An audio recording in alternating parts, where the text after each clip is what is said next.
Con mucho gusto de saludarte a ti y a toda la gente que nos escucha. Qué bien, a ver, platícanos, ¿cuál es el tema que vas a abordar? Traigo un tema muy interesante, muy importante, un tema que ha estado circulando por las redes sociales, pero no lo suficiente, no lo que debiera, un tema que nos debe interesar a todos, y es que en últimas fechas hemos visto circular por distintos medios información que tiene que ver con la mala práctica de algunos médicos que desempeñan su actividad en el sector público de la salud en nuestro país. Hago énfasis en que son exclusivamente trabajadores de la salud en el ramo público y no en la asistencia privada, porque esto evidencia la intención de exhibir a unos mientras beneficias a otros. Pero ¿con qué objetivo se haría eso?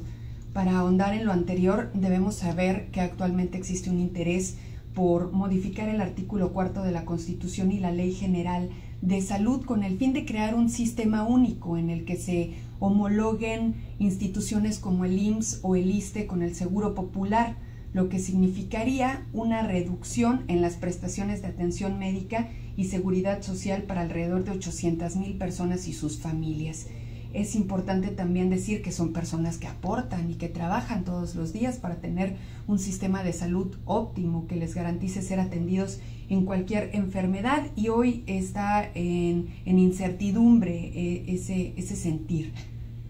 Con la unificación de las instituciones de salud pudiéramos pensar que la atención médica se verá fortalecida, y esto puede ser cierto siempre y cuando el padecimiento que presente el paciente se encuentre dentro de una acotada lista que contempla la reforma, pues ya no se atenderán de manera gratuita enfermedades crónicas como la diabetes, el cáncer, padecimientos que requieran diálisis, hipertensión arterial, etc.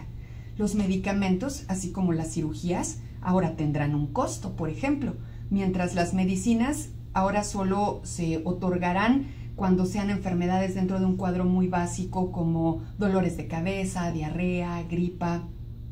Lo demás se va a vender.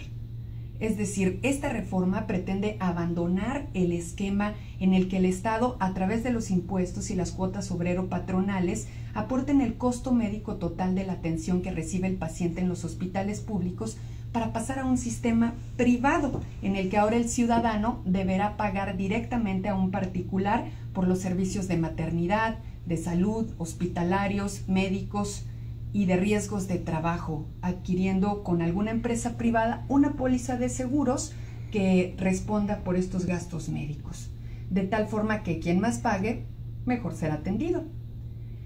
Es importante también decir que en el tema laboral repercute en el tema de la jubilación, pues se habla de un sistema de pensión universal que, de aprobarse esta reforma, se les pagará a los trabajadores la cantidad de 1,092 pesos mensuales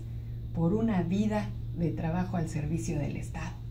Para quien tiene los recursos económicos para pagar consultas médicas privadas, o al menos sea inmune de enfermedades crónicas que terminan despojándolo a uno del patrimonio familiar con los pagos a hospitales, la reforma no debería importarle mucho. Ahora, que si usted que me escucha es de las personas que trabaja 8 horas diarias o a veces más para llevar el sustento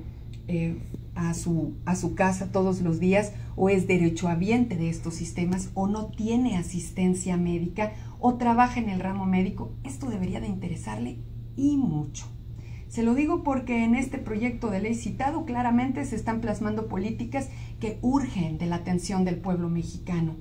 No se distraigan en las redes sociales maldiciendo doctores por sus prácticas clínicas, creyendo que ellos son la causa de las deficiencias del actual sistema de salud, que ha sido saqueado sistemáticamente desde que existe y que aún así cuenta con una de las más completas prestaciones de servicios de salud y de seguridad social en América Latina. Ciertamente habría que revisar las deficiencias de las instituciones de salud en nuestro país, pero debería hacerse para beneficio de las mismas y de sus usuarios, por supuesto, para dotarlas de más hospitales, de equipo para cirugías, medicamento de todo tipo, así como personal capaz y suficiente para atender a los trabajadores de nuestro país. México quiere ver reformas donde se modifiquen el fondo de pensiones vitalicias a los expresidentes de la República y a los magistrados federales, que se les asignen sueldos de profesionistas a los legisladores del país, siempre y cuando lo sean, claro. Y bueno, también nos gustaría tener, por supuesto, leyes incluyentes, donde los sectores de la sociedad tengamos las mismas oportunidades de crecer en nuestra calidad de vida, nunca de verla disminuida. Analice, comparta, comente, platique, difunda esta información y de esta forma participe de manera consciente en los destinos de este país. Este es mi comentario, Alejandro. Muy interesante, bastante interesante.